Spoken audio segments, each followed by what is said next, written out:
Polynomials can look overwhelming, but with the right method, they're just patterns that you can crack step by step. Let's break it down with the FOIL method and rational expressions. FOIL is a memory trick for multiplying binomials. First, outer, inner, and last. Example, we have x plus 3 times x plus 5. Our first is x times x. That gives you x to the second. Multiply our outer, x times 5, that gives you 5x. Multiply your inner, 3 times x gives you 3x. And then multiply your last, 3 times 5. That gives you 15. Add the number and the variables that are alike. In this case, we have 2 with a single x. We have 5x and 3x. So because they're alike, we can add them. And watch your signs. These are both positive. It's simple. I can add them. But you may have a negative number, so be careful with that. When you add them up together, they make 8x.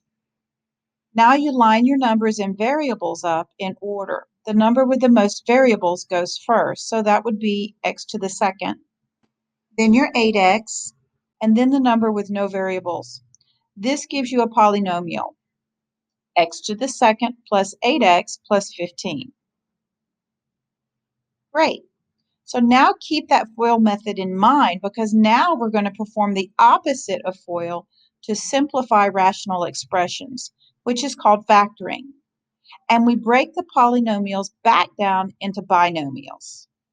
When you're simplifying rational expressions, the real work is the factoring. And here's the way to think every time. Ask yourself what two numbers multiply to give me the last term, but yet add to give me the middle term. Let's take this fraction. The numerator is x to the second plus 5x plus 6. The denominator, x to the second plus 7x plus 12. Here's your step-by-step. In the numerator, the last term is 6 and the middle term is 5. So remember, what two numbers multiply to give you 6, but yet when you add them, they give you 5? The answer is 2 and 3. 2 times 3 is 6, but 2 plus 3 is 5. That means your factors are x plus 2 times x plus 3. Keep your signs correct now.